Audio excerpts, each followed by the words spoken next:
feedback. But Yeah, your body was really stubborn this prep, man. I felt bad for you. It was like nothing we did seemed to get you moving. You did start to move the last between the two shows, like the last 3 weeks. It finally seemed like you were responding, yeah, but like it was just like nothing was working. yeah.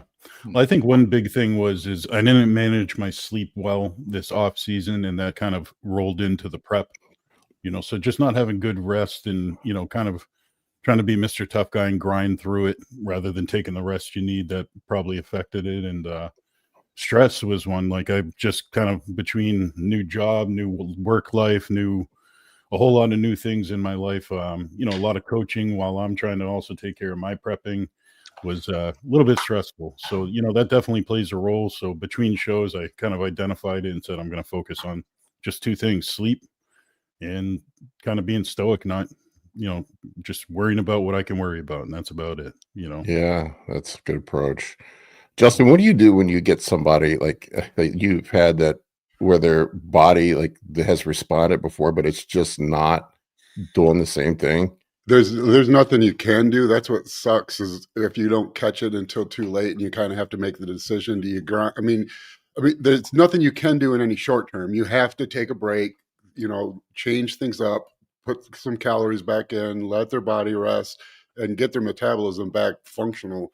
And the only way to do that is with time. And so, if you're 8 weeks out of a show, 6 weeks out of the show, there's really you just got to decide: am I going to grind it down and it's going to be terrible and I'll get what I can get, but I might get a really good off season in response to that? Or am I going to just say, I'm here to win. I'm not here to just stumble onto the stage. But I've never found anything, more work, more calories burned will keep working. But if their metabolism is, continuing to drop, and it just snowballs, because then you get so depleted.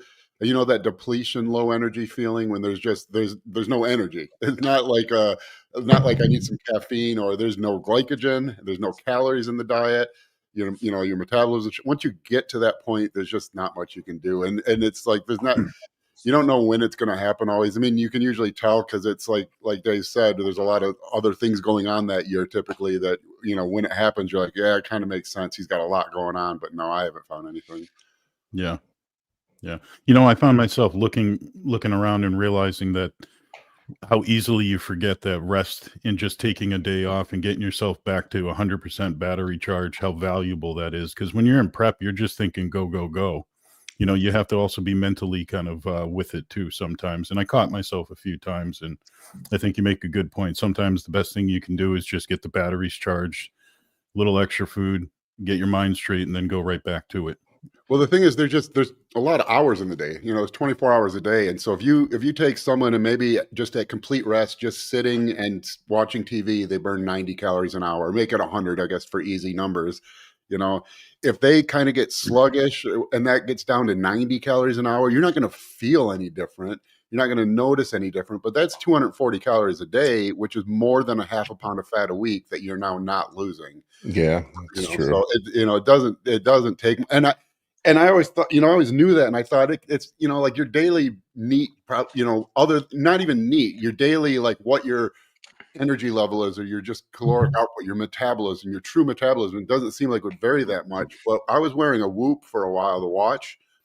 And I remember I was shocked at how different my estimated calorie expenditure could be for things like, non-exercise related. Like we had a booth at the Detroit Pro the year before last.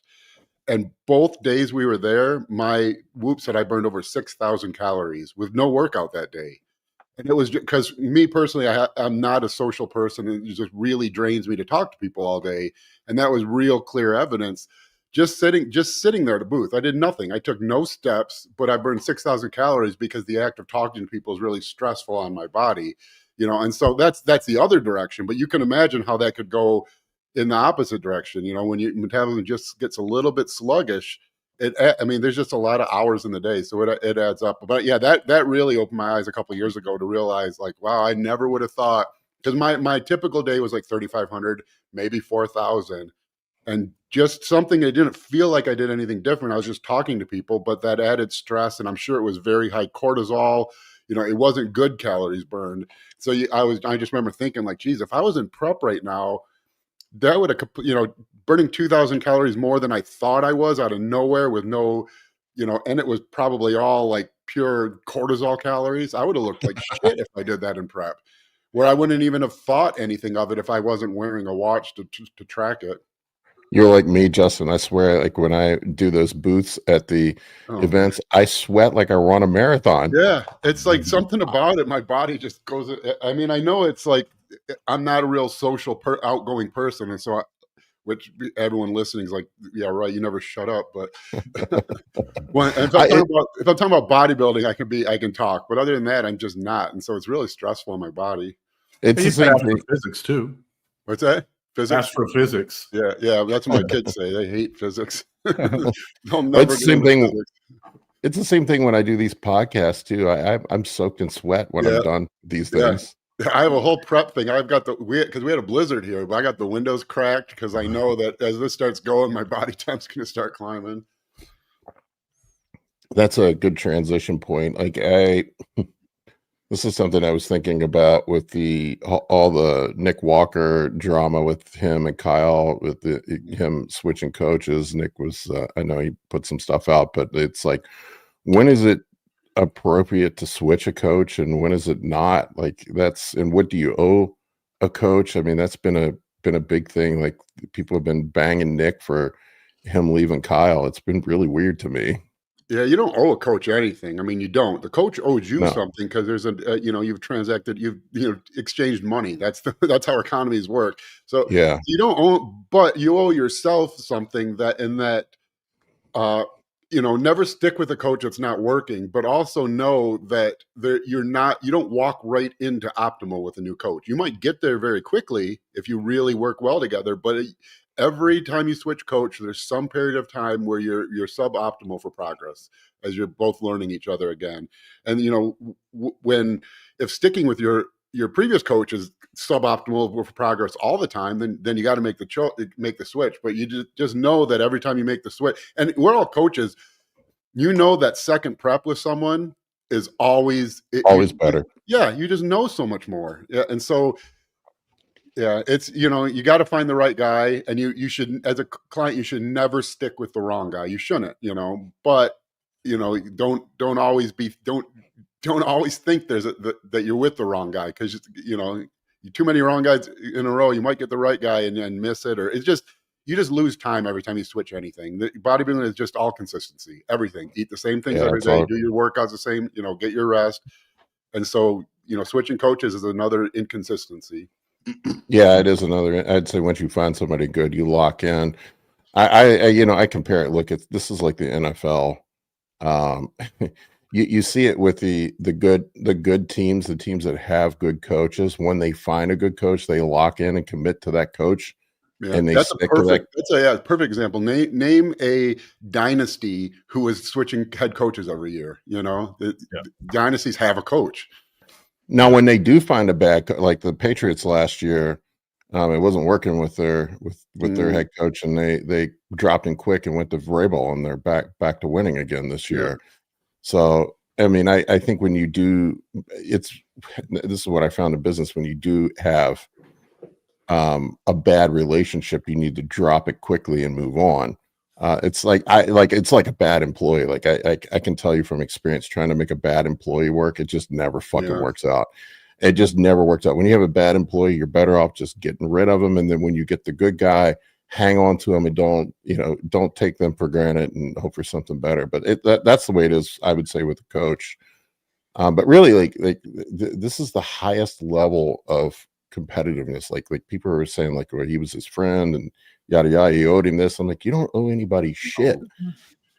And that's a hard part, is because the coach client relationship in this sport is so different than other sports. You do become friends with them, and that it's hard. I mean, you as a coach, you have to remove that, because you have to coach someone like you don't care about their feelings, because the stage doesn't, the judges don't.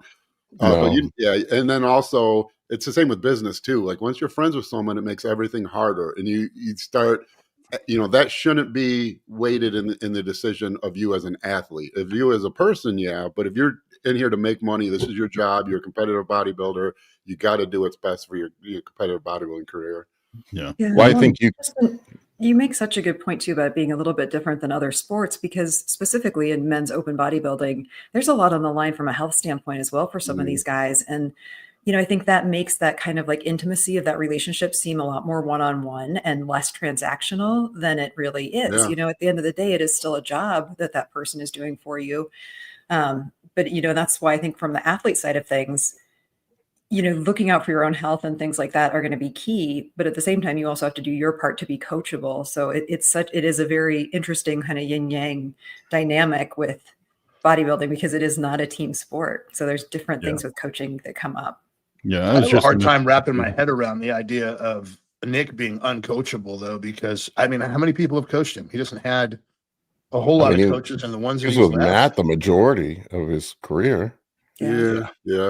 He was He was with Tom Cardone as an amateur. Another guy, a little bit. I don't know if they were official, but he was helping them, and working out together or something. But so he's been with someone. Yeah, I don't know. Yeah, I like working with Justin. you tell me what I need to eat, man. I don't need all the. I can't be. Yeah, there is different types of coaches, and actually Brandon Curry talked about that in our video because you know how you coach, but you don't really know how everyone else does. But yeah, some people are like motivators and rah people. I don't look like at that. it as there's really two aspects to coaching. There's do you understand human physiology? And can you apply it? And if and most good coaches should to some level. Most coaches know at least nutritionally and for bodybuilding specifically, they're pretty good at it. And the next, I wouldn't say it's art because I don't think it's really art, but the next is an eye, and that's something that I don't know, you can't be coached it, but knowing when someone's in shape, when someone's dry, when someone's full. And as a coach, if you worked with a lot of people, that might seem obvious, like looking at someone and knowing whether they're flat or full. You just know that. You've seen a million people that way, but people don't, and I even remember early on in my coaching career not always knowing. And so those are the two things really. Find a coach that you trust their knowledge of physiology, because they need to know it, and not just because you can get lost in that because you can read a lot of things and go to a lot of contests and do a lot of peaks and have like an idea of how it all works, where if everything works perfectly, your system will still work. But if you don't understand the whole physiology, you can't make adjustments when they stop going perfectly, which is what happens, which was when people miss their peak. That's a lot of times what it is. And then the next thing, which is arguably the most important thing, because if you have a really deep understanding of physiology, you don't get to apply hardly any of it. You don't. We're in such a narrow bandwidth of peaking people for contests. You don't really need to know all that much. After that, all your skills need to be understanding what the look needs to be, because the way someone looks in their hotel room pre-tan is different than they're going to look on stage with a tan. And if you don't know what that look needs to look like in a hotel room, because and clients will do it too. They'll send you pictures at the gym when they're 2 weeks out it's like, yeah, you look stage ready, but I can't ascertain anything from this. Everyone looks good, so those types of things, those are the two areas. That's really all you're looking for in a coach. And then I guess the third would be, do we interact well? Do we work well together? I was gonna say, like the relationship and communication style of every coach is different, and how every athlete acts is different. And after this experience, I'll tell you, like I would say like the most critical, as critical, maybe even more critical than just the knowledge piece, is the communication with the client. The just enough information for the coach to make decisions, and the client to be, willing to listen and participate, and at the same time provide feedback, and it's that dynamic can make or break the whole thing. I mean, that's what makes or breaks the whole thing. I would go so far to say that other than competition athletes, and because a lot of your people will be lifestyle people who don't compete, and this is kind of a hard truth that I don't like, but it is the truth. As soon as you know more about nutrition, training, physiology than your client does, there's as far as from a business standpoint, there's minimal benefit into learning that better. And most of your benefit as a coach and a businessman will come in learning business better, learning communication better, learning to lead other people better. And it's kind of a hard truth, because I think, at least for me, I got into this because I wanted to know everything about the human body, everything about nutrition, and you learn pretty quickly that 90% of that stuff, you don't ever get to apply it, especially with Joe, your Joe Weekend Warrior, who doesn't even know what protein is, Yeah. like trying to explain, like, we need this complete protein because the rate limiting amino acid is higher than, that means nothing to them. But, motivating them and making them feel like they can succeed and speaking to them in a way that makes them want to follow the plan, not dread their check-ins, those types of things. That's really, if you want to make money as a coach, as soon as you know more than your client base as far as like the science, all your other efforts should really be put towards that kind of stuff. And I think a lot of coaches probably don't put much effort into that. I wanted to address this one. Todd said Hollingshead does coach hop more than it makes sense from an outside perspective, but still it's only business. I will say this, there are the ones out there that coach hop too much. Like if you're switching coaches mid prep, it ain't going to work well. Yeah. I almost always, if somebody, I've made exceptions to the rules a couple times, and I've almost always regretted it when somebody comes to me 4 weeks out or 6 weeks out and like, hey, it's not working with my current coach. Can you help me out? And then it's like almost always bad. Almost always bad. There's usually a reason it wasn't working out. I'll say this from my perspective. I need a full year with somebody. I need a full off-season phase. I need a full contest prep, and really I would like to have another full off season and contest prep to really assess where we're at. It's usually that second show or second cut where you see the most significant progress. Well, you and I think we're a great example of that. I mean, I was really upset with myself with your first prep because I wasn't prepared for your metabolism. I mean, I had a little bit of an idea, but that was my fault too. But if you would have left after that first show, I mean, all our big progress that came after that. That's when you had like a 40-pound off season. It's when and then turning pro. And it's not that you wouldn't have done that with someone else. You were going to turn pro eventually, and most people who turn pro are going to regardless. As a coach, you get them there quicker and more efficiently, and then hopefully more healthy and all that stuff. But it's the same with fat loss. I like with a general pop person. I always say, if someone comes to me and they're not a competitor, they watch this live stream and they liked it and they want to coach, they're either going to get in shape or they're not. Whatever their goals are, they're going to reach them or they're not. I don't play a role in that. I really don't. What I do is get them there efficiently, effectively, without ruining their metabolism, as optimally as possible. But I keep them from doing that starvation thing. That won't work forever. They'll get to their goal and then their metabolism will be ruined. But that's really what the client needs to bring to the table. The clients that are going to succeed, we're going to succeed with or without you. You're just going to make it much better, faster, and easier. Well, this is why I stayed with you, Justin, and this is the way I always assess things in business. Like I like with employees. Like I've had employees where they failed at a task, but sometimes it's nothing they did wrong. It just sometimes just shit happens. I look at it like, was the effort there? Where are we philosophically aligned? Is there a game plan to correct course? And do I believe in the work that they're doing? And the answers were yes to all that. So I'm like, let's keep going and see where this progresses to. Like it's just shit just happened. Some of it was my fault too. It worked out, man. I mean, that next year was a great year. No, I try to be pragmatic, and then and if I find something that works, I stick with it. I think that's a thing. A lot of guys, I see a lot of guys that do hop from coach to coach to coach to coach, and generally the ones that are like, and especially I'm sure you see it, man. It's part of me is like, I've thought about making people commit to a year. At this point, I do give people month-to-month options, but like 2-3 months, I've had people leave after a month. I'm like, I can't. Like how can you make an assessment after a month? You can't. Yeah. All you're doing at that point is you saw how I wrote diets. Maybe you can glean something from that. Yeah. There's way more cost-effective ways of doing that.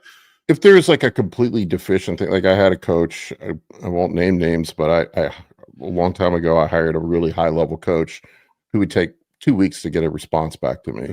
Mm-hmm. That, to me, that's unacceptable. Yeah. Or he just wouldn't respond at all. And then I said, I can't work like this. I don't care what his reputation is. I'm moving on. But yeah, I've had that happen before. That's a different. That's a hard thing as a coach too. Kind of going back to the two aspects, because there's been like right now, I 100% am a better coach than I ever have.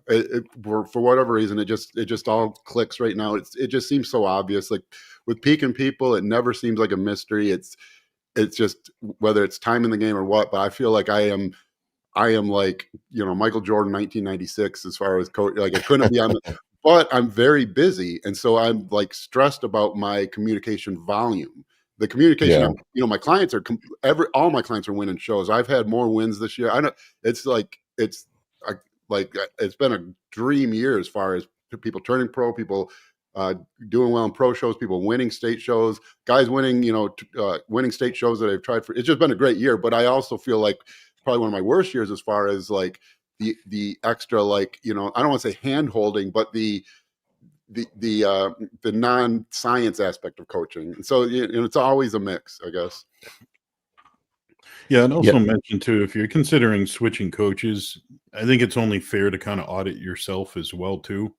Yeah. You know what? Before you go ahead and say, this isn't working, coach. I'm making a change, whatever it is.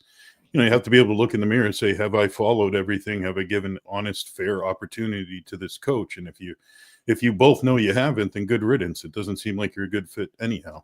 Well, sorry to keep talking over everyone, but everyone knows their check-in. If you have like a section on deviations, or you have the two types of clients, you had the client, any deviations? Yeah, sorry, coach, I didn't have a scale, so I eyeballed my almonds on one meal, or something. And then that's their. And then you have the other coach. Yeah, no deviations. I mean, we had a work function, but there's pizza. It was just cheese pizza, so I figured it's pretty good.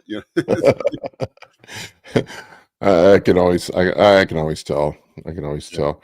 Nate Wolf, my other nutritionist, he's hilarious with that, because I'm usually pretty passive when people are trying to lie about following. Like you can tell if he's not. And your coach can see. Don't tell your coach. Oh, I can see. Yeah, and it's like when you're watery and soft, and it doesn't follow what we did at the diet. We know what happened. Yeah. Or worse, you insist nothing happened, and then we have to think, okay, this guy's soft and watery, and we lowered calories and lowered carbs, and he insists he didn't eat off plan. That you're ruining the situation with that.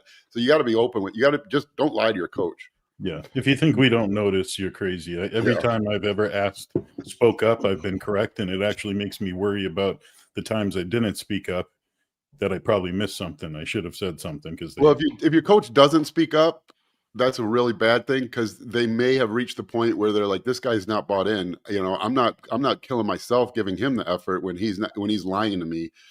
And I shouldn't. That really never happens. I get really good clients, I guess. That's never been. It's been maybe one or two in 25 years who you like lie about what they're doing. Most people don't. But if you are that person, don't do it.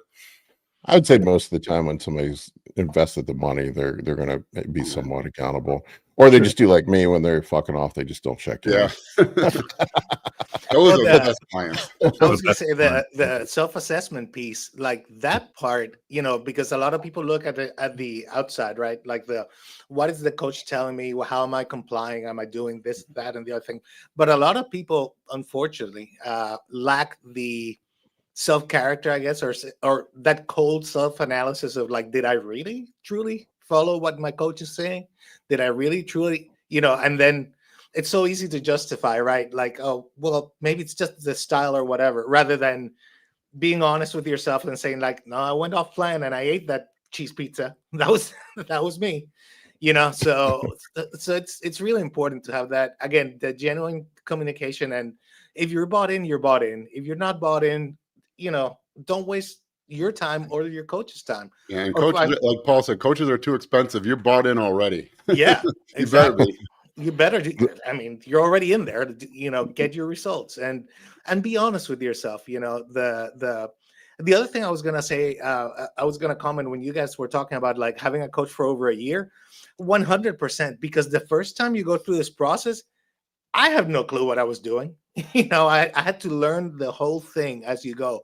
So that first prep, it's all learning, and even not just for you, but if you're a family person, it's learning how it affects you, your family, your relationships, your work people, because it all gets affected during contest prep. I've noticed there's a lot more stressors there than most sports.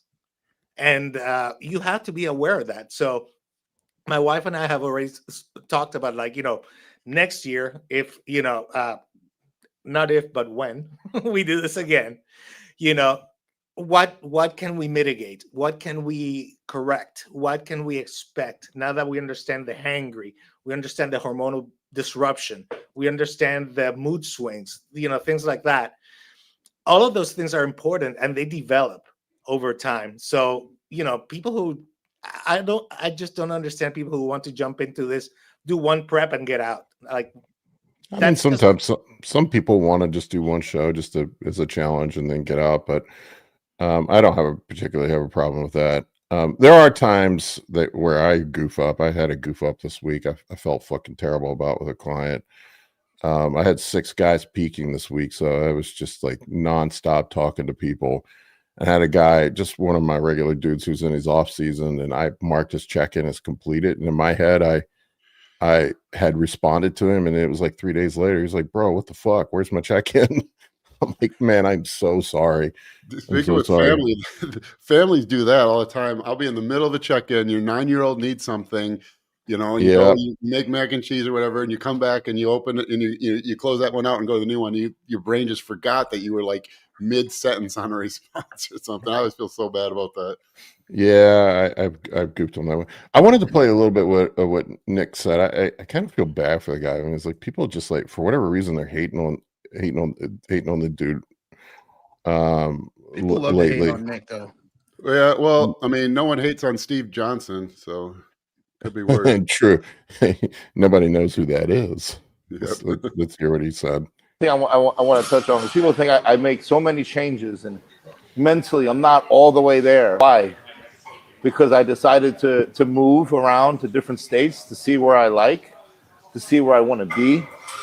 Why? Because my dog died. Why? Because I had a couple of dogs and I realized I wasn't ready for all the traveling and all the shit I have to do to take care of a dog one-on-one. So I figured I'd do the right thing and give it to somebody that could take care of it. And the whole, he changes coaches left and right. I've probably been with 4 coaches my entire career. I'm probably miscounting. In my entire pro career, I was with Matt the entire time. I went with Dom for a couple of months, went back to Matt, and then I was with Kyle for this time period, and now that's split. I don't know how I'm getting a new coach every year. I don't know. Yeah, so people are rough on that dude. Yeah. Yeah. No, like I said, I mean, it's because he's everywhere, like it snowballs, it self-energizes, he's good at promoting himself, and he's a good bodybuilder, and he's got a very standout physique. And so then anything happens, it just, because he's always always on your screen, he's always on your screen. I mean, when you're a high-level competitor in any sport, you will attract attention, and that attention will bring detractors, same as it'll bring fans. There's some people that they just don't like you for whatever reason, and those people tend to be very vocal, unfortunately, on social media. Yeah, for every great feat, there's a million people on the internet ready to bash it. It was interesting. I made a comment about it's a high-level professional coaching relationship. Like, really, if it's not working, you don't owe the coach anything. Move on. And man, the people got really angry at my comment on that, and were bashing me and telling me like he was his friend, he fucked his friend over, and all this stuff. I'm like, wow, man. Yeah, that's business too. I mean, that's why it's hard. It's you can coach your friend and you can be friends with people you coach, but they have to be your client when you're coaching them. Yeah, I mean, imagine that in the NFL. That it doesn't work that way in the NFL. Yeah, they don't. The GM's friends with the coach. It doesn't fucking matter if you have a losing season. Yeah. All that stuff he's talking about too in that little rant that he went on, like, we forget that he's a kid. He's like, what, 27, 28 years old? No, I think he's early 30s. Is he? But yeah, he's still young. That's still a kid these days. It is a kid. And you things like getting a dog and figuring out your lifestyle doesn't support taking care of it. Like, things like that are the kind of stuff kids do, Yeah, Goodman made a good point. It's a service. You're allowed to leave whenever you want. I mean, it's really you're like, I look at it as I did contracting for years. I did consulting. And there's no other than providing the service to the client. I mean, really, the client doesn't owe a whole lot to the provider, other than to be a willing participant. And it's really, yeah. I mean, we always said it in the business I was in. You're in service to the client, not the other way around. Right. It was interesting to see. I saw Kyle go on a podcast and kind of get defensive and blame, kind of shift some blame towards Nick. And to me, that's thinking about it from a coach's perspective or a business perspective. If I had one of my consultants that worked for me when I was in the IT business go online and complain about a client, I would fire that person. I would never let them work with a client again. And I would imagine that other pros have got to be thinking, well, do I want to work with this dude? Yeah. After that, no offense to Kyle. I mean, he seems like a nice guy. I don't know him personally. But I would say, just for any up and coming coaches out there, never publicly complain about your clients. It's just a bad look. Mm-hmm. Or get defensive. Take some responsibility and say that it was his fault. But then in the very next podcast I saw him in, that wasn't his attitude at all. And to me, that makes you look weak. When you're willing to stand up and take responsibility, that you look strong. You look weak when you try to blame other people. I think in general, that approach to life will really serve you well. Just like the take responsibility and don't lie. If you do, anytime you do something that you shouldn't be doing, you shouldn't be doing, and there's certain people who, if they discover that you've been doing it, it'll be uncomfortable. If that happens, just fess up. Don't do the shit, don't do the thing you shouldn't do if you're not prepared to take the consequences. And then that's a kind of a more general thing. But yeah, just in life in general, you do something, take ownership of it and take responsibility for the outcome, and your life will go much more smoothly. The great thing about taking responsibility for everything is it sort of liberates you from having to count on other people or blame other people, right? Like exactly. Whether it's my fault or not, if I'm willing to take responsibility for it, then I'm in control. Yeah. If you're not, you don't feel responsible. That's a good point, you don't Mike. own it, and you can't control it. That is a really good point, Mike. Really good point. I mean, there have been plenty of times I've been involved in situations, I'm not saying in this, but like definitely in IT consulting where shit's definitely the client's fault, 100% the client's fault, but you can't go up and publicly get defensive about it or say anything. Like you said, you just say, like I own responsibility and move on. You look at it. I mean, you just look at it in the NFL, the best coaches. I remember Joe Gibbs was the coach here in Washington for years, and he's beloved and an icon here in DC. And after every, always when he would lose, it was my fault. When the team would win, it was all the players. Mm-hmm. That's the way Joe Gibbs operated. It was, I'm responsible for losses. They're responsible for victories. And I feel like if you kind of live that motto, that it just presents better. Because the truth is, reality already happened. They already won or lost. Yeah. So, and people know that. And if you're the coach and you win, they know you were the coach when you won, and they know you were the coach when they lost. And so, whether you pass blame or not, everyone knows what happened. It doesn't affect reality, so you might as well own it. Another piece is that, like, keeping your communication, especially these are public figures. I mean, these are people who have thousands of followers, in social media. Again, by keeping millions, with your communication like very clear, very professional, and very high level, you can talk. You can talk things that are perhaps hard subject matter, but if you keep your tone professional and respectful, you can actually move forward with difficult conversations. But that's an art. That's actually good evidence of how well you understand it. It's easy to talk difficult concepts to other people who know the difficult concepts. Can you explain the difficult concepts to an 8th grader? If you can, then you understand the concept fully. Yeah, and you're a great educator at that point. And you're being an educator. That's the other thing. Because I mean, relationships, again, in the end, we're all human, and it's all interpersonal relationships and so forth. So if somebody's style just doesn't mesh or whatever, just be professional about it. And you can say, well, his style is such, mine is such. They weren't compatible, unfortunately. So we had to part ways. There you go. Nobody gets painted into a corner and to a bad picture. But when you start making it personal, then, you know, at least for me as a client, if I were to be looking for a coach and I see a coach that kind of bashes a client or something like that, maybe rightly, maybe wrongly, but I know that it would make me hesitate to communicate with that person. It would definitely make that style of when it gets personal rather than professional, it would make me hesitate whether to contact that person or work with that person. I would never work with a coach that blamed his athletes. Right, because that's going to be me. You know? Yeah, exactly. No, it's just not a good look. It's Yeah. just distasteful, and when anytime you get defensive, it's just never a good look. I mean, I've been guilty of it.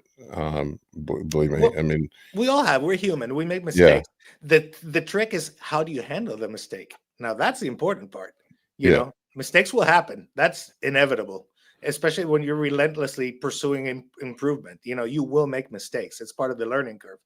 But how you handle the mistakes, you know, is your pride getting in the way of making the correct decisions, or making the more humble decisions? Like, yep, that was my fault. Fix it. Let's move on. yeah, I mean, thank you. Hopefully I didn't blast you guys out. I think I got the No. mic muted. Yeah. Ryan talked about Joe Gibbs as an icon in NASCAR. Well, I mean, growing up here in the DC area, I mean, to me, Joe Gibbs is my role model as far as leadership goes. Like, I was just such a humble, just tactful person. I mean, he just, like, I would say he's probably the best leader I've ever seen. I mean, and that translated, it's interesting how he went from football to NASCAR, and that leadership, those skills are universal. Yeah, winners Yeah. win. Yeah, I mean, it's just, you know, humility, hard work, you know, all you know, being gracious. What do they say? Gracious in defeat, or gracious in defeat and humble in victory. I think that's what they with the was it Lombardi that said that? I think it was Lombardi. I don't remember. Well, those skills I change. paraphrase. It wasn't. That dude got so In lucky. business. I want to be one of those guys who gets quotes like associated with him, even if he didn't say it. Lombardi's guy, he gets all the good quotes, whether he said them or not. I think that actually might have been a hockey. Yeah, I think so right? too. I wonder, hey Justin, I wonder if your AI will start, like, you know, as it grows and learns more, it'll start getting those quotes, and then it'll be like, It no, probably that will. wasn't Justin, that was AI Justin. Yeah. Speaking of the AI Justin, AI Justin was pissing me off with the meal scanning.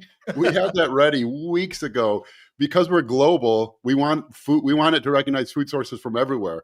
For some reason, AI Justin decides that European food names are better than. So Better. for every single time when you take a picture of it, like steak, if it couldn't know the exact cut of steak, it would just decide it was like entericotta, or it's some weird word that like you use in France for that just means a generic cut of steak for a meal. Like, we couldn't train it out. We finally got it fixed but it was like it just kept wanting to go right to like Troponin IQ is the UK Justin, apparently a Europe Justin. Oh man, it's driving me crazy. That's hilarious. So a lot of this quote is attributed to Vince Lombardi, Christopher Earl, who's a Canadian actor and playwright. That's the one that came up with it. So there we go. Yeah, Lombardi was winning isn't everything; it's the only thing. Yeah. Was he the fatigue makes cowards out of all of us? Was that him? Or was that I just never heard that. is that just associated with him? I don't know. I've seen that several times, and that seems like an old Roman saying. But I've always see it with Lombardi at the bottom. All right. Enough of that one. I wanted to talk about the Romania Pro and Andrew Jack yesterday. Man, he's looking like he's going to be the next Mr. Olympia now if he can keep this going. This was yesterday. Wow. This is prejudging. I think the finals is going on today. I don't know if there's anything up from finals yet. Wow. Man, he looks full And ripped. And I Yeah, think his I'm posing upset. got better. Yeah, look how big it. Yeah, he's just really big. Jeez, that's the best I've seen. I haven't seen these pictures yet. Yeah, man. Wow. Be a little harder from behind. Yeah, I mean, you can see in his lower calves, he's really full. He's kind of rebounding even a little bit, but he's crazy. He's able to get all the water under the skin out for the most part. Yeah. Jeez. With a guy like him, I would admit do you opt with the full look, Justin, or I think so because he's so angular. You know, he's got like incredible separation, but if he's flat at all, that separation just starts to look lanky, I think. He's about as dry and grainy though as I've ever seen him in those pics. Yeah. I mean, if you can be full and dry and grainy, that's even better. Like, what body fat percentage are these for me who's like newer to the sport? What is this like 3%? no 5, 6? Yeah, Five, I hate six? that though, because outside of human dissection, you have no idea. Okay. Because calipers, only get so little, and then if you do like hydrostatic weighing, bone density plays a big role, and Hey, that sounds like a great horror movie. you can hijack if you want to do like hydrostatic weighing. Weigh yourself when you're dehydrated the day before a contest, and then do the hydrostatic weighing when you're up 30 pounds and bloated after. You'll be lower body fat after because you've gained 30 pounds of fat-free mass from water. Okay. Yeah. So I mean, it's somewhere in the low like in the middle single digits, 5, 6. But you don't I mean, there's no way of knowing outside of dissection. But Tom Prince had a statement years ago that I think is the best way of saying it. Because you don't know what body fat you need to be, but if you want to know if you're in shape for a contest, grab the skin at the top of your knuckles. If any part of your body doesn't feel like that, you could still be leaner. Wow. You'll never get there, but that's the goal. Yeah. You'll get close. I mean, when your upper quads will feel that way, your lower abs will feel that way. You're probably not going to get your lower back, but most of your body will. But that's a good gauge. You don't have to worry about body fat. Pinch some on your body. If it doesn't feel like the skin on your knuckle, you need to be leaner. I would say, take this with a grain of salt, but I've been having guys get DEXA scans this year and last year, just to kind of, and it seems to be consistently when guys are like in really good stage shape. Like I'm talking about glutes in, they're high 5s, low 6s on a DEXA scan for what that's worth. Mine's on Tuesday, so let's see how that goes. That's usually what I see. I mean, anything below 10 is lean. I don't think people realize how. And you're on stage getting looked at. So if you get a reading that says 12%, but you have striated glutes, you still have striated glutes. That's why I don't like body fat. I don't, because we compete based on our look. There's other metrics we can use that are helpful, but don't get caught up in them. I've done a DEXA for every show. I did the one where I look like a famine victim. I was 4% on a DEXA in that one. They told me that was the lowest DEXA they had ever seen. That is low on DEXA. It was like 4.5, 4.6. Last year when I won my pro card, I was like a smidge over 6, like 6.1, 6.2 is what I was last year, which was a better look, way better look. Yeah, that's another good thing. Yeah, that's the goal is always get as lean as possible, but there is also a best look that may not be, it may be a percentage body fat higher than the lowest you've ever been. It probably isn't. So people doing their first show don't think you can get by being fatter, but yeah, there is always the best look. Yeah, I'm still trying to figure out that whole water dryness spillover balance thing. Like I have no idea. Like I'm leaning on you, Paul. Go watch the Ronnie Coleman's Unbelievable. Okay. He's 5.5 weeks out, I think, in that, and look what he looks like at almost 6 weeks out of the show. When you look like that, you don't have to worry about water balance. Shoot, you're giving me like a early high target. Just get as big as Ronnie Coleman. And just look like Ronnie, and you don't have to worry about anything. Yeah. Here's what I'll tell you: unless you're a super heavyweight and competing for a pro card, you don't have to worry about being full. Yep. Okay. Don't worry about being full. I have a photo that I saved for that of Human Eaton when he turned pro at 198. He's my height. He's 5'10", 5'11", turned pro under 200 pounds, but you would never guess he's under 250. But he turned pro as a light heavy. Human Eaton, if anyone wants to look him up. You're talking about the in-body scan. All those in-body scans are horrible. Oh, they're the worst. Yeah. My wife got into that kid for about a year where when she did her weight loss journey, with the in bodies, and it can get really obsessive really quick. Like, like, oh, I have this extra, pound in my leg or whatever. Oh, it's Well, That was- it's in that was body, bad. so just wait a couple minutes and take it again. And you'll get a different. Yeah. reading. All you Drink have to some do is water. Drink some water. and take it again. drink some water and take a poop, and it'll read 5% different. Yeah. Yeah. Or be cold. Yeah. And Tanya has a body good for being a question big for you expensive guys. piece of equipment, like you can buy a scale for your house for under $100. It does the same thing with the same level of accuracy. Mhm. What did Tanya ask? She's asking about the DEXA machines that you big guys are using, because when she did her thesis, she did it with firefighters, and a surprising number of them were out of frame on table, even though they weren't particularly big. Huh. Oh, I was out of frame when I did mine. They couldn't fit my arms in it. Yeah. You know what they do is they calculate an average and then they apply that percentage on the unscannable parts of your body. Someone explained that to me once. Oh. Yeah. Yeah, so there's 11% of your body that the scanner's not picking up. It's just going to take that average and apply it to that 11%. So the lady that did mine, what she would do is have me have one arm in so she could see what the mass was on that arm, and then somehow she adjusted the thing to where they could figure it out with just the one arm. For the arm that wasn't there. Interesting.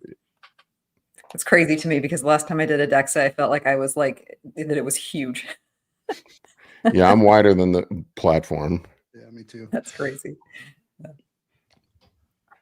Yes, Ryan is correct. InBody is a joke. I mean, Yeah, like it is. Mike said, you It's could just get not 100 even. It's a great marketing tool. That's accurate. Like, It's not even worth using. yeah. Yeah, I Yes. used to Yeah. say, at least you'll get something that you can track changes, even if it's not giving the correct reading it. But it's just very. I don't even think it's good at that. Yeah. Because it's No, not you've that got to accurate. get the so- home ones that you could make as accurate as possible, because such even differences in body temperature are going to have an impact on the InBody. I mean, like how much water you drink. Like you're way better just getting like a Withings or something, a good quality, like at home scale. I stepping like on the to use a Timex mirror. Right. There's- This thing measure- called check-in pics. yeah. Yes. Well, even those like at-home scales or in-body scales, like if you check them routinely under the exact same circumstances, like if you did it on every Tuesday, which also happened to be a rest day while you were fasted, had the same level of hydration, like it might give you something that you can actually track. But most people aren't going to do that anyway. So what's the point of using something like that to track? The best way you can see is in the mirror.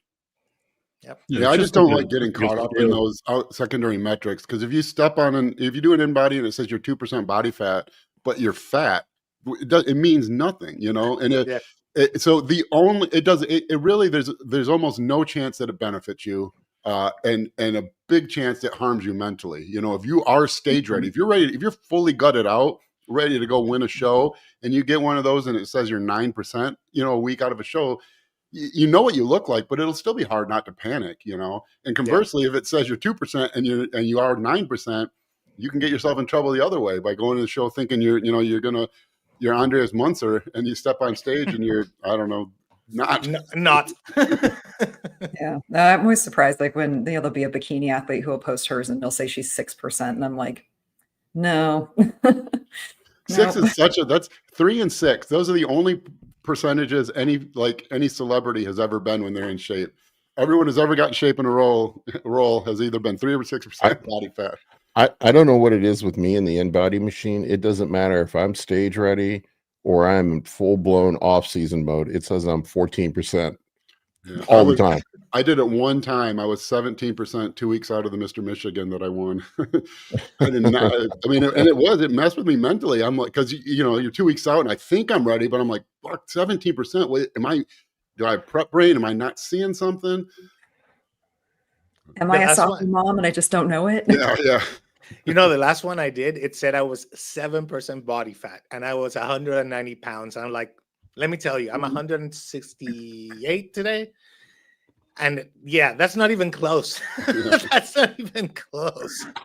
Like it's absurd. It really is absurd. And Justin, you have a great point. It does create anxiety. Like even like I said, my wife is a lifestyle person, not a bodybuilder. But it definitely, I had to talk her down a couple times. Like, hey, remember, it's not accurate. You're just seeing trends, and not very accurate trends at that. On top of that, They make a software now you can download, and it hacks your InBody scanner and lowers the body fat by 3%. Those are selling really good. Vanity scale. It's like vanity sizing for scales. Yeah, yeah. Yeah. Did you think you are? It's like the corset. It's like the corset. We should for your invent that. scale. We'll call it your body instead of in body, and it's just in body, and then we take all the numbers and remove some fat from it. And we make you sound good on Yeah. paper. That's I good. always cringe when clients send me their own body scans. I'm just like, no. Like I know these are inaccurate, but Then why are we talking about it? oh man. All right, we want to take some questions. Yes, we have a I bunch. didn't expect to talk 45 minutes about coaching client relationship. Yeah, I but know. that was I a good got topic. to head off in about 5 minutes. I didn't realize that we were on so long. That was fast. That was a Time good flies. topic. All right, from Charles Perez, Retta drop fasting blood glucose after a few weeks from 105 to 78. Is that common? Yes. that Yes. is doing its job. That is the medication working. What Yeah. GLP-1s do. Mhm. Yes. Yeah. That was an easy one. Yeah, that was an easy one. Best You time do to- have to watch. I will tell you, I've had some people with the Retta, they end up starting going randomly hypo. Mhm. And then if you're a dummy bodybuilder who also uses insulin, I don't do that, but yeah, just consider that in the equation. the hypo thing was kind of weird too. I don't even use you're just water with my doing your thing, workouts. and it's so weird how you're doing your thing, and then all of a sudden you're like, what is going on in my head? You know, it's kind of scary for sure. I am a diabetic. I got to fit that in every episode because people love when I say Bingo, that. right? It's like the bingo word for the episode. So there it is. Secret word. And with the GLP-1 now, I'll go hypo sometimes, like just using 3-4 units of Humalog with the GLP-1, which is crazy. Mhm. It works. Anyway, next question. So be Okay. careful. From Josh Bow, time of year to start upping calories a bit and PEDs, 400 tests, 200 EQ, 4 IU of growth to start. I don't know Is if that a question or a That's statement? a statement. it's something more like a statement. Yeah, Yeah, that sounds good to me. maybe he's asking if it's a good idea. It's like, oh, Yeah, I mean Maybe. that mixed test and anabolic that you prefer, like EQ, Masteron, MPP, and Right. GH, is really about as good as it gets. You combine those compounds, and you're getting basically the maximal effectiveness with the minimal risk of health effects. Avoid oral, stick to injectables. Minimize the compounds, preferably 2 compounds, testing an anabolic.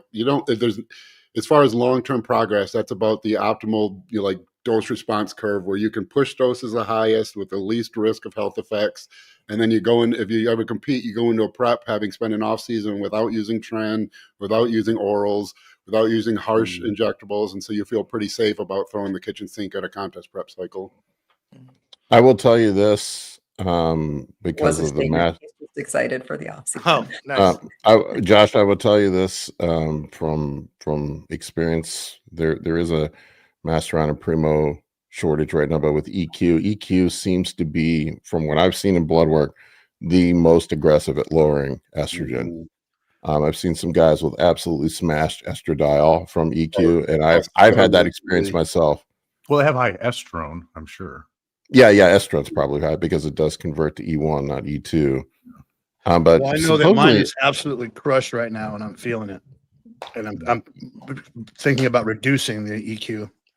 Yeah, I would say 50% of your test dose is like the upper limit of what I've seen Children. for most up the trend. That's always the answer. That seems to be the upper limit of what you can get away with without smashing your estrogen, from what I've seen with most people. It seems to vary a lot with EQ, but the people who get the suppression get it really hard. Like I said, I get it hard. Yeah, one of my clients was just at a 7, no AIs, and the only thing is they switched from Primo to EQ when the Primobound shortage started.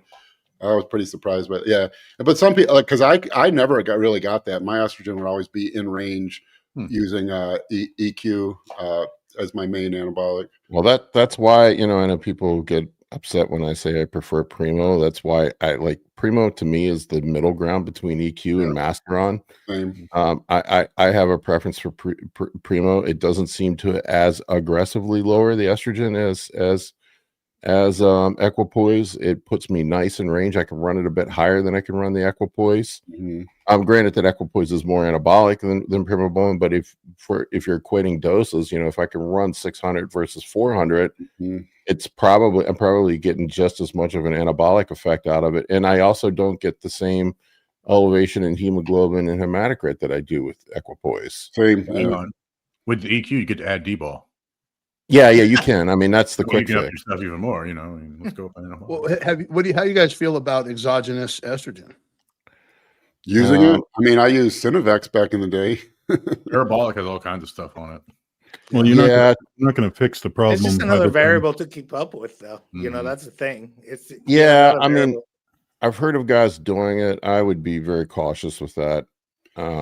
Yeah, we take everything too far, because it used to be 20 years ago, everyone was trying to keep their estrogen low all the time and wondering why they felt like shit. And then you remember people that? realized, like back in the early 2000s, it was 1 milligram of anastrozole every day. Yeah, that was just standard cycle. Yeah, I was off season. Yeah, everyone was trying to lower their estrogen, and then someone realized it wasn't so bad if it wasn't low. And then it like switched, and then it seemed like for a little bit of maybe a year or two ago, everyone was trying to like take their estrogen sky high. And it's like, we're at 9 with something, and we realize if we get that number to 11, everything's better. And so then everyone's like, well, let's take it to 11,000 then. That's got to be the best.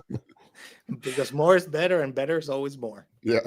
What I found is that for me, like with the estrogen, like if I run it just a little bit over the reference range in the off season, that's when I feel the best.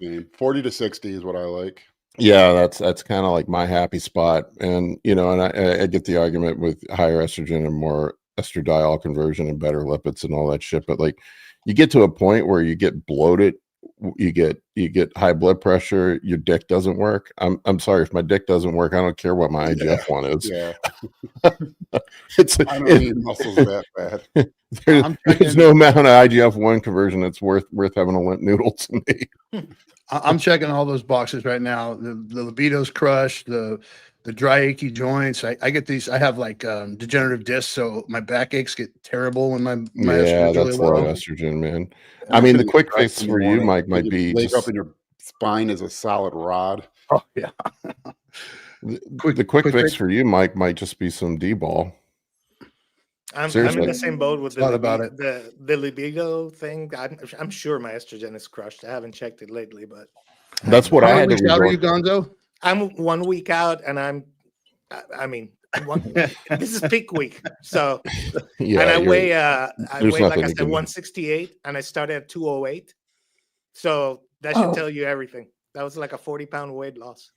Trust me, 1 week out, if you have any sex drive at all, it's not normal. There's something wrong. Okay, well, I'm glad to hear that, because like we were doing an after action analysis, my wife and I, of the whole process, and that was by far the number one thing that we're like, this is something we're going to have to address next time we do this process.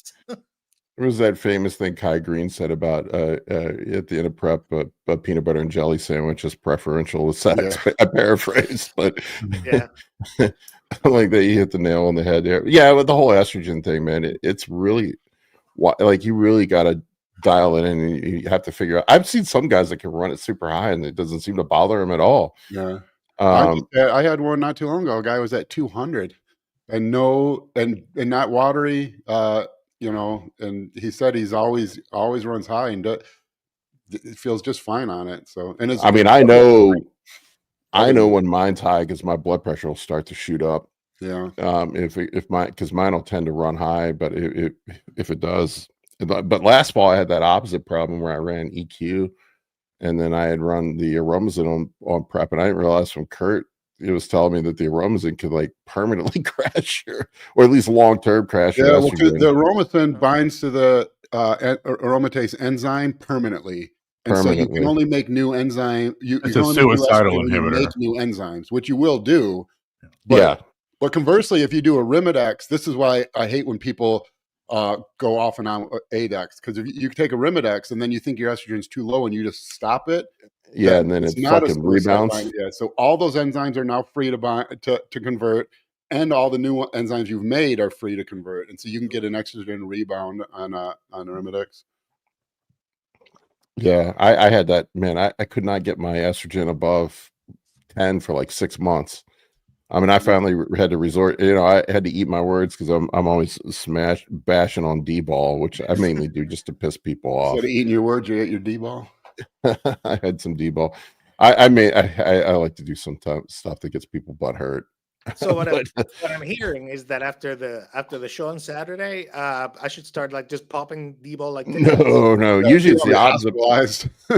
Usually post show, you have the opposite problem, man. You have the huge estrogen and aldosterone rebound. Yeah, you've seen Willy Wonka, right? Remember that blueberry chick when she turns into a giant blueberry? Yeah, that's what'll happen. I always get at least 3 or 4 dudes every contest prep season that have the 40-pound weight gain in 3 weeks or whatever it is. Okay. I always have a couple of those guys. Well, Yeah, for anyone listening, just in general, I know you're excited to grow after your show, and you're going to grow no matter what. Hold off on any orals you have planned, and then probably also hold off on GH for about 10 to 14 days. And Nandrolone. Okay. Absolutely. You won't need, you can sniff PEDs, like be in the same room as testosterone, and you're going to grow after the show. So you don't need much. And the worst thing you can do is you start holding too much water, you're not going to be able to grow because you won't be able to move. Justin, when I had that huge rebound with you, I was running 500 mgs a test and like 2 or 3 units of GH. And I think, if I remember right, it was a little bit of MPP, like 150. Yeah, something like that. But it was very low. It was very minimal. Yeah. In general, everyone's different, but my general thought on it is you can if you just take about 60% of your previous off-season doses in that 4 to 6 week peak period after show, and you'll grow as pretty much optimally. You don't need more than that. Your water retention will stay low enough that you can still train. You don't get the lower back pumps that are debilitating, and it's enough anabolics with the amount of food you're going to eat and the appetite you have and the motivation you'll have to grow.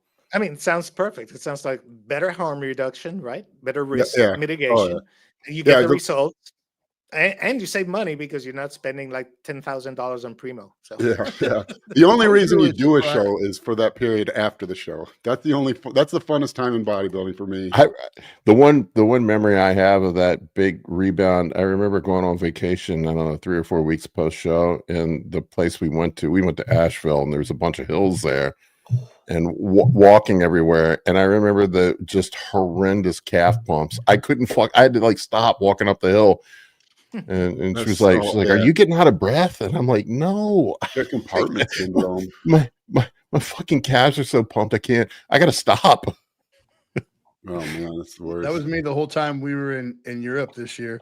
That was what was surprising for me after this last show, dropping down to 300 milligrams a test a week. And then I went on vacation and did all that stuff. I'm gone for 8 weeks. And then I get back and I do labs, and my T levels are still like 1,700. Wow. That's great, man. All right, what do we got up next? Sorry. Oh shit. I gotta go, guys. I didn't realize what time it was. All right, bro. See you guys. See you later. Hi, Justin. Man. See you, Justin. later on. This is an interesting one from Sex Smoothie. He's asking about Reddit and prep. And do we think the athletes brought their best looks with or without it? I think it's interesting because this is the first year that it's been available, even on the gray market. But Dave, I mean, you've done preps without peptides, and then you did this prep with a lot of peptides. What do you think?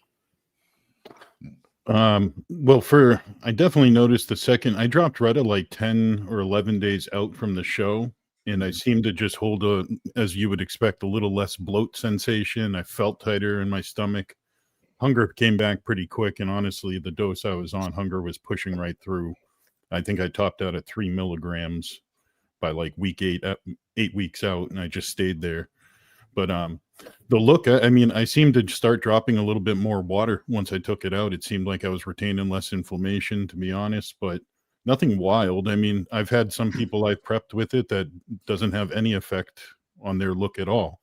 I didn't notice any difference with carbing up. I mean, I seem to absorb it and kind of synthesize the glycogen just fine, though some people have mentioned they had a tough time carbing up. So maybe for me specifically, I'd say it really didn't alter much at all, but I did notice a little bit of a drier look when that came out. That's really about it.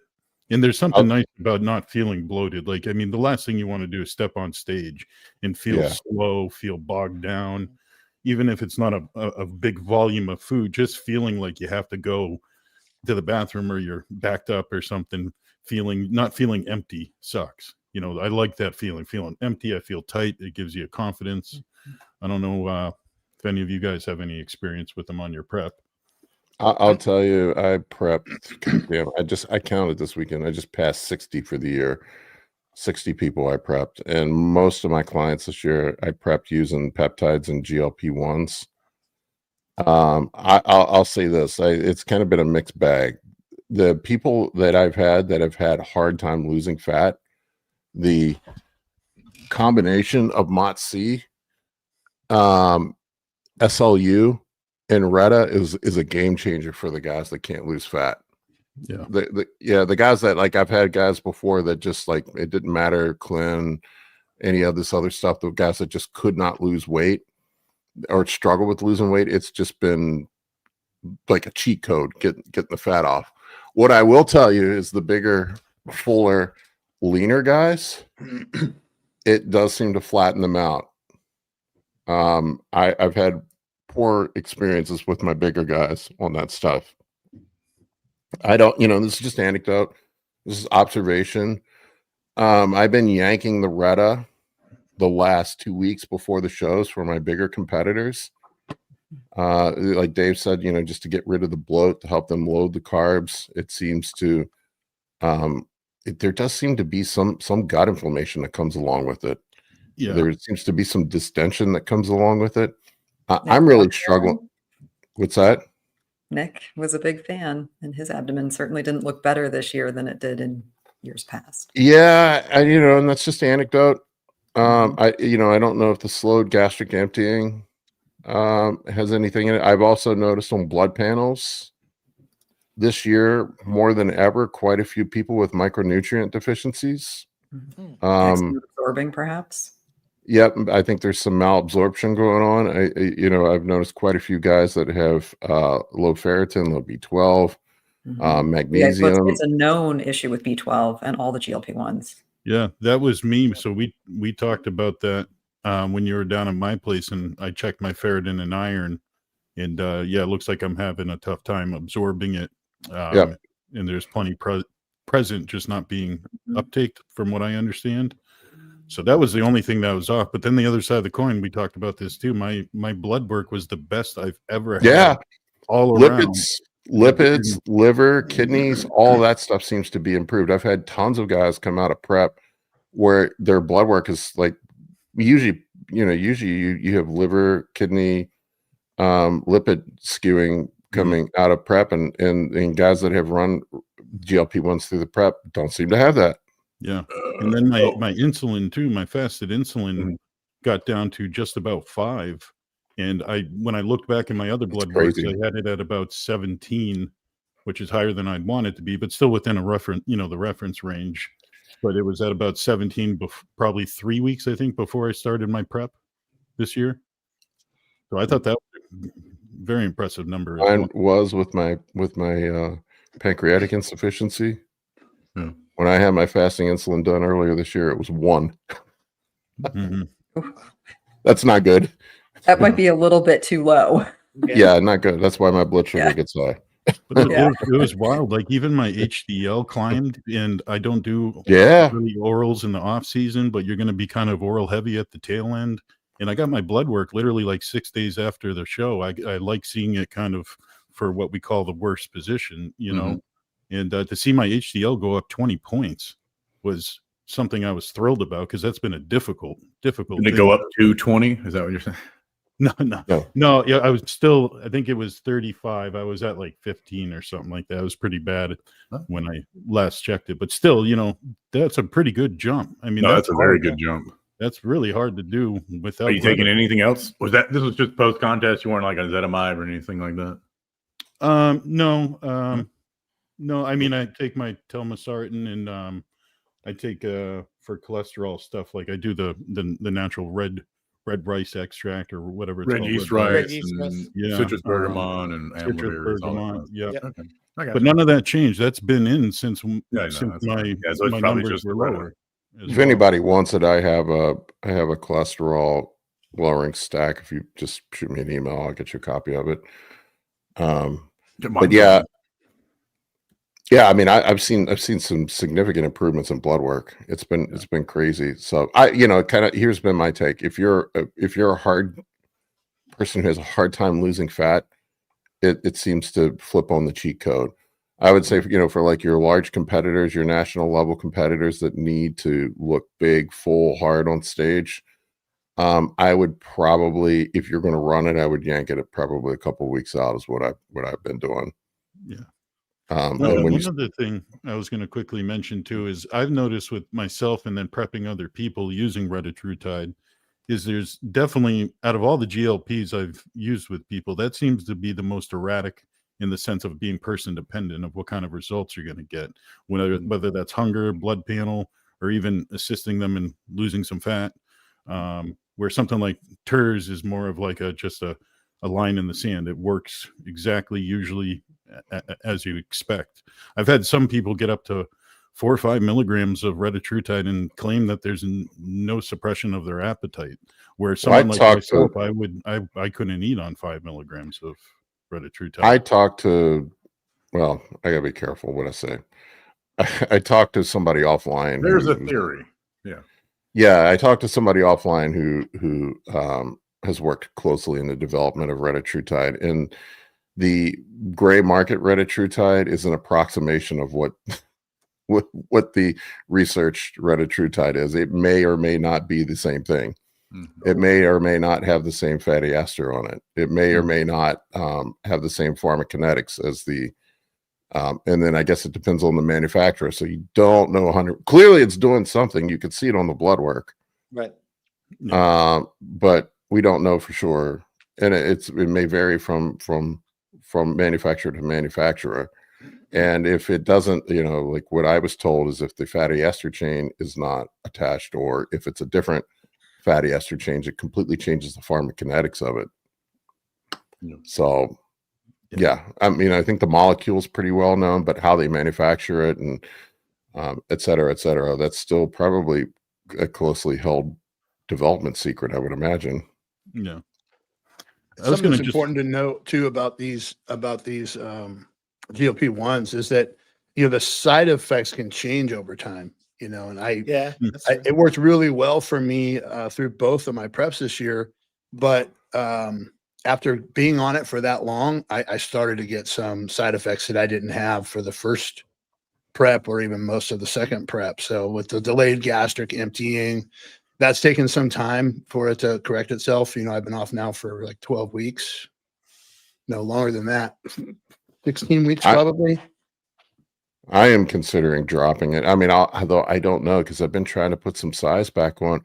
I can't fucking eat, man. I literally just 3 to 4 times a day is all I can get myself to eat at this point.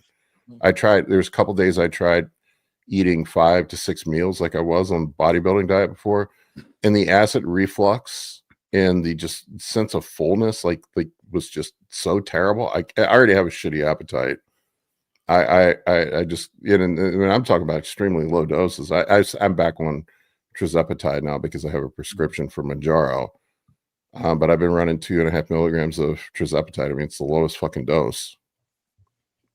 Yeah, for me, it's not the appetite suppression. I haven't experienced that being a limiting factor. It's the fact that my body won't process the food fast. Yeah, no, that's what it is for me. It's the gastric emptying. Yeah.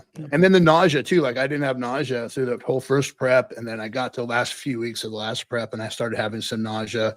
I stayed on for 4 weeks after the show. To do a photo shoot and stuff like that. So after that, I dropped it. But the nausea and the delayed gastric emptying were something I didn't experience early on, but once I stayed on it for a while, became a factor. So it might be something that it's just another tool in the toolbox that you can use for short periods of time to break through a plateau, or use instead of stimulants on a prep or something like that. But the long-term effects, man, we just don't even know yet. Yeah, and Reta is still there's no free rides. Reta is still an experimental compound too, so that's it's another consideration. There is that.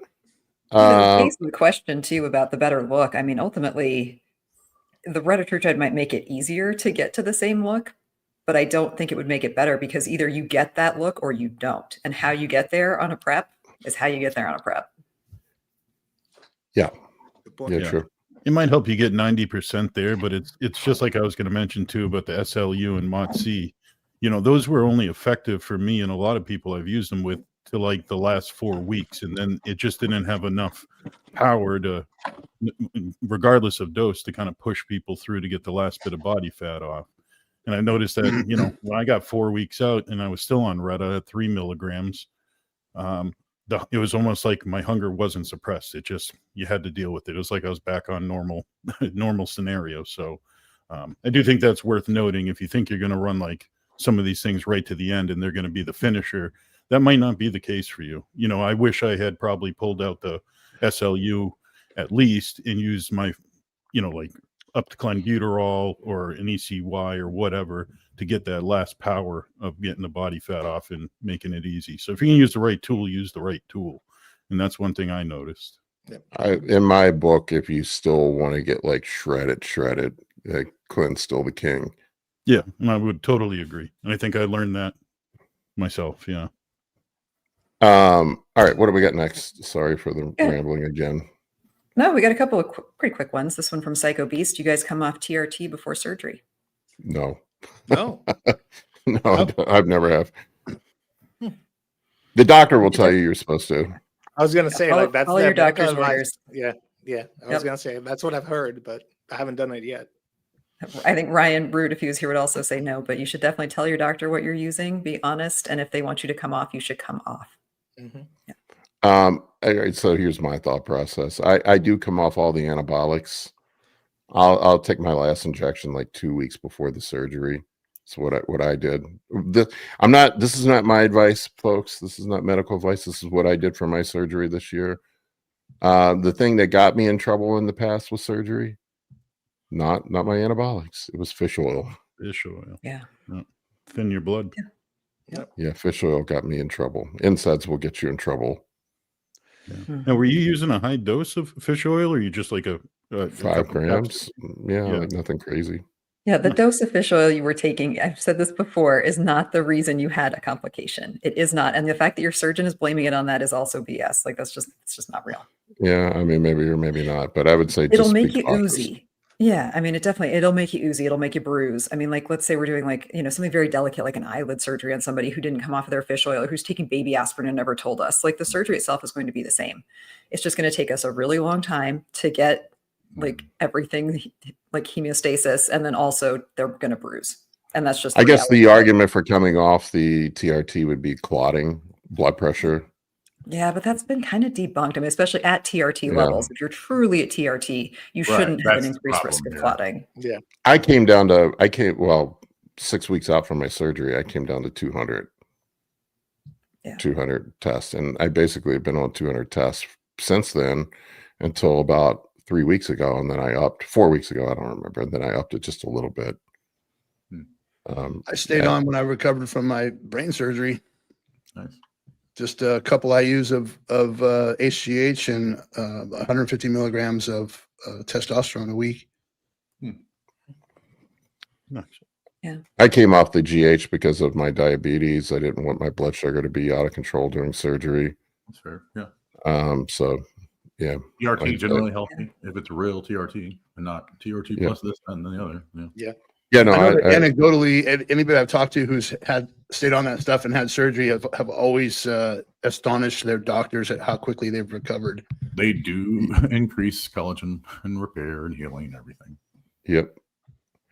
My doctor, I just went in this week. Hey, I forgot to announce this. I got full clearance to go back to activity. Yeah. There we go. Yeah. Awesome. Bring on But the anyway, dogs. No more pink dumbbells and green bands. Here we go. Back to preacher curls I'm and gonna have to long come pull down. Back out to the DFW and train with you again now that you can actually lift. That'd be Yeah. cool. He's like, I don't know what you did. I don't want to know. He said, but it worked. He's like, I can't believe. He's like, I don't see any muscle atrophy from your right to your left. Wow. Perfect. He's like, you look like you did not lose anything at all. He did say my range of motion is limited, so it was like 80% of what my good side is. Yeah, you'll He's- work on it. Well, not he said terrible. because of the arthritis and he had to Mhm. tighten everything up, I may never get 100% of it back. Yeah. I figure if I'm thinking about starting jujitsu. What back percent up. do you need to make bigger muscles? That's all you really need to know. There you Well, the main thing is being able to crank my arm back for a double bicep pose. Oh yeah. All right. all right. Yeah, that's the challenging one. So I got to work on that. That was hard before because of the shoulder, I bet, right? Yeah. I would say it's better than it was pre-surgery, though. Probably. Well, I hope so. All right, what do we got next? We'll get one or All two right. more in. Okay. Well, we're going to get this one from Gamboni. I love that he always brings up sports into his, but I'm surprised I he was love switching to sports. hockey so early in the season because, there's still NFL. But he asked, how do you feel about using high rep trap bar deadlifts, squats, rows, and bench to improve VO2 max for ice hockey players? Sets of 15 to 25 reps hitting each movement twice a week. I mean, it would have to be explosive and quick, right? You would probably want short rest times. Yeah, like 30-second rest. There's real studies on trap bar Other deadlifts stuff, yeah, you can specifically. find stuff. Yep. Yeah. I don't know particularly. No. Yeah, so I mean that there have been studies on trap bar deadlifts for increasing explosiveness off the line. So I would think for a hockey player that would be a good one.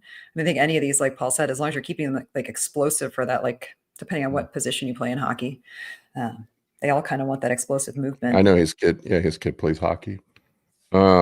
Yeah, I mean, I think I don't really know a whole lot about athletic training for sports. If you want some good information, follow What the Heck, John Heck.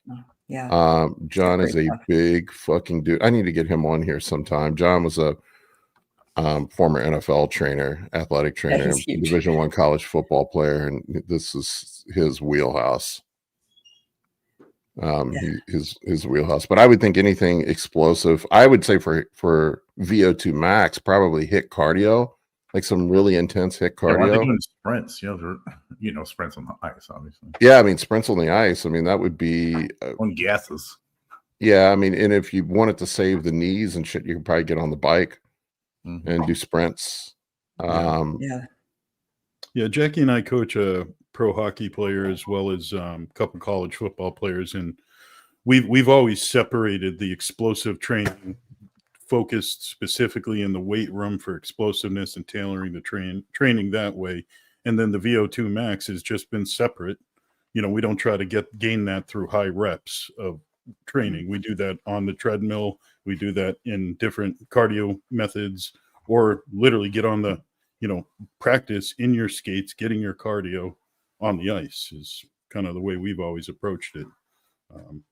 So I think separating them, I think you're trying to get one thing of VO2 through the wrong method is just my opinion.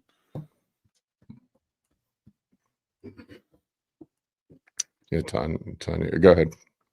Yeah. Tanya said if we're talking about power explosive training, that actually needs similar rest periods as far as max strength, but much lower intensity during the rest or during the set. Sorry. Cool. Separate from VO2. Yeah. Knowledge. All right, what do we got? I still need to get Tanya. Tanya, you got to come on sometime. You should do an Yeah. interview with her for sure, so people know who she is. Yeah. All right. There's a picture of your. Unless I'm interviewing Wesley Yeah. or one of the top Olympia guys, nobody watches my damn interviews. Oh, that's a bummer. Yeah, Good. I feel bad because I have people on and then nobody fucking watches John's them. here. What's up, We have John John? on too. IFBB Pro John. Big He's John. also a John. beast. I saw Man, Salvi I read compete into- yesterday, John. He looked good.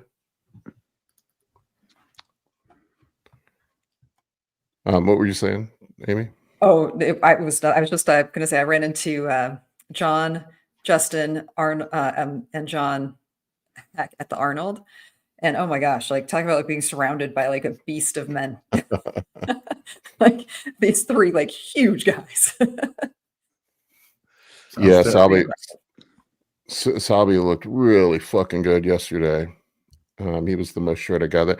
Man, that was a crazy show. I did the Virginia State and Armed Forces Classic. My guy won last year.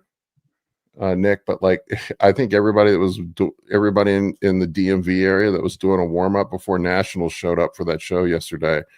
There were like multiple high level national competitors that showed up for that show. I've never seen such a competitive, like the fucking True Novice division was even competitive. The Armed Forces division was crazy. The Armed Forces guys look like a bunch of pros. Oh, that's awesome. Yeah, how many did you say there were in Classic, Paul? There wasn't a lot in Classic. There were a ton in Open though. Mm. Yeah, there were a ton in Open. The True Novice, there were like fucking 8 guys, 9 guys in True Novice. In the Armed Forces division, there must have been 20 dudes. Wow. Wow. Yeah. That's pretty cool. That's awesome. Yeah, it was a great show. It was a long day, but all right, one more question. Let's make One a more good question. Oh, gotta make it a good one. There's a bunch that were unanswered, so people like ask these questions again next week. Here, we'll do the quick one. We'll do this one from Mad Hench TV. Paul, you just earned an IFBB Pro card. I feel like this is like the intro to like a commercial. Like, Paul, you just won your IFBB Pro card. What class did you win? And may I ask how old you are? And are you going to Disneyland? I was a Masters competitor. I won at Masters Nationals. I was a super heavyweight open bodybuilder and won Masters division at Masters Nationals last year. Won the overall. I won the super heavyweights and then I won the overall. No contest. So, You had that handily. Like you crushed it. I am 51. I'll be 52 soon. I had to think when you get to a certain age, you have to think about how old you are. Like, wait a minute, when was I born again? What year is it? I'm old At as least it's fuck. cool to act like you can't remember, right? I genuinely Wish I can't couldn't remember. remember. Like, can I was just telling forget? somebody yesterday I was 52, and then I was like, wait a minute, no, I'm not yet. I'll be 52. And Right. Yeah. I'll be Did it 52 feel in good? I'm younger February. than I thought. Right. Come on. My Wait a dad used to minute. do that. Like as soon as it switched to the new year, he would just bump us all up in age. Like even though like our birthdays, we were March, April, and June. So like it wasn't like it was that far off, but still, I mean, like as a kid, I thought that was cool. But now I'm like, no. Keeping that number until the day it switches. My plan is I'd like to try to do a pro show this year if I can get myself back in condition. I just started training again. Look, let's say I cleared myself a month ago. The doctor cleared me this week. Let's just say that. So I've been training lightly for the last month. I want to see if I can get some size back on and be healthy at the same time. My major issue I'm struggling with right now is just being able to eat. And my blood sugar has been a real challenge. My diabetes has just been fucking challenging this year. Probably part of it's because I'm not consistent with my diet. I think if I just got consistent with my diet, I'd have better control over my glucose levels. But I don't know what's been. I don't know. I guess it's just part of getting older, where it just gets harder to control. That too. I think once you're fully switched on again, Paul, and dialing everything in the way you normally do, it'll be easy again. I mean, the difficulty with being I think it would be easier if I was a true type 1 or if I was a true type 2. This really fucking weird ass 1.5. It's bizarre. Like some days I'll be taking insulin. I'll have to take insulin all day to keep myself in line. And then the next day I don't take any fucking insulin and I go hypo all the time. And I have these wild swings. So it's up and down. And then sometimes it's okay. And certain weird ass things make me spike and some things don't. Like I noticed like chicken and rice. I'm great on chicken and rice. Like I stay right in range on, doesn't matter how much rice I eat. I drink a fucking coffee. My blood sugar blows up to 280. But you didn't have a lot of those problems when you were fully focused on contest prep. No, it's funny how that works when you're doing cardio and eating a structured diet. Really weird.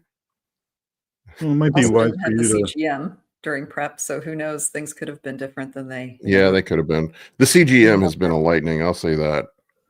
Yeah. I I think follow. smart There's thing- a. Oh, go ahead, Dave.